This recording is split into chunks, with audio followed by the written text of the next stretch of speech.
کہتے ہیں کہ اللہ رحم کرے، جیسا کہا تھا دسمبر کا مہینہ ہے اور سب کچھ دیوار پر لکھا ہے، کان سے بہرے اور آنکھ سے اندھے جان بوجھ کر بھی نہیں مانے۔ یہ ابھی ابتدا ہے، آگے انتہا اور قیامت باقی ہے۔ اچھا، اب یہاں تک تو بات اگر محدود رہتی نا تو میں سمجھتی کہ شاید ڈاکٹر شاہد مسعود والی قیامت کی بات ہو رہی ہے، لیکن پھر انہوں نے خود ہی قیامت کے ایجنڈے کا اعلان بھی کر دیا۔ سینیٹر وافدہ کہتے ہیں کہ عمران خان کو وہاں پہنچا دیا گیا ہے جہاں سے قانونی اور دنیاوی طور پر واپسی ممکن نہیں، ابھی دلدل باقی ہے جس کے لیے 9 مئی کے شواہد اور گواہی کا انتظار ہے۔ یعنی سادہ الفاظ میں اب عمران خان کے خلاف اگلا فیصلہ 9 مئی کے مقدمات کا سنایا جائے گا۔ اس سے بھی اور اگر کام نہ بنا تو پھر براستہ فیض فوجی ٹرائل کا جو آپشن ہے وہ بھی موجود ہے۔ قصہ مختصر یہ کہ عمران خان کے لیے حاکم وقت نے ایک قیامت سے دوسری قیامت کا وقت متعین کر دیا ہے، لہٰذا وہ دنیاوی زندگی میں رہا نہیں ہو سکیں گے۔ اب اس پر تو پھر اتنا ہی کہا جا سکتا ہے کہ مین پروپوزز گاڈ ڈسپوزز۔ اگر کسی طاقتور کی تدبیر یا خواہش ہی تقدیر ہوتی نا تو آج پھر یہ دنیا کئی بار مٹ چکی ہوتی، کب کی قیامت جو ہے وہ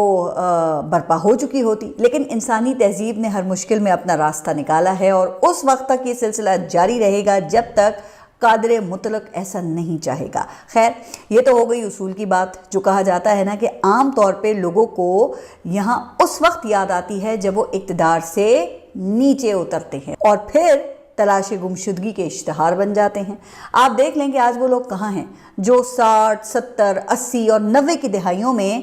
نوشتہ دیوار لکھا کرتے تھے۔ ایسے ہی نوشتہ جات پر شاعر نے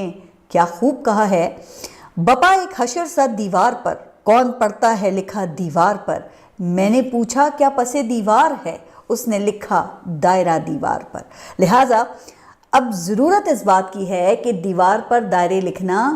وہ چھوڑ دیں، کچھ نیا کریں، کیونکہ گزشتہ ادوار میں ایسے نوشتہ دیوار لکھنے اور پڑھ کر سنانے والے کئی لوگ آج بھی زندہ تو ہیں، لیکن کوئی بھی ایوب، یحییٰ، ضیاء الحق اور پرویز مشرف کے نوشتہ دیوار کی اونرشپ لینے کو یہاں تیار نہیں ہے۔ لیکن وہ کیا ہے نا کہ ابن الوقتی بھی تو کرنی ہے، جو کہا جاتا ہے کہ ہر دور کا سب سے کامیاب دھندا ہوتا ہے۔ اب جب سے عمران خان کو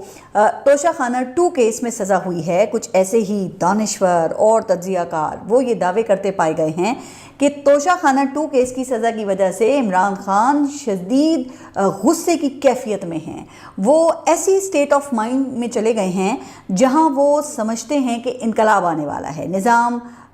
وہ رکا ہوا ہے، لوگ احتجاج کے لیے باہر نکلنے کے لیے تیار ہیں، اس لیے وہ پیچھے ہٹنے کو تیار نہیں ہیں، لیکن حقیقت میں ایسا نہیں ہے۔ اس حوالے سے پھر کئی لوگوں کو یہ بات بھی ہضم نہیں ہوئی ہے کہ فیصلہ سن کے عمران خان کے مسکرانے کی خبر وہ باہر کیوں اور کیسے آئی، لہٰذا اس کو جھٹلانے کے لیے ایک ایسے صحافی کا سہارا لیا گیا جو سزا سنانے کے وقت عدالت میں موجود تھا، جس کے مطابق فیصلہ سننے کے بعد عمران خان شدید غصے میں آ گئے اور اپنے وکلا کو برا بھلا کہا۔ اچھا، ایک صاحب وہ تو پھر اتنے آگے چلے گئے کہ انہوں نے امکان کو ہی خبر بنا دیا، کہنے لگے کہ شدید غصہ ہونے کے بعد وکلا کی جانب سے عمران خان کی توجہ اس جانب مبذول کرائی گئی ہوگی تو انہوں نے تنزیہ طور پہ مسکرا دیا ہوگا، ورنہ وہ شدید ڈپریشن کا شکار ہو گئے ہیں۔ واہ جی، کیا لگتا ہے کہ نوشتہ دیوار لکھنے والوں نے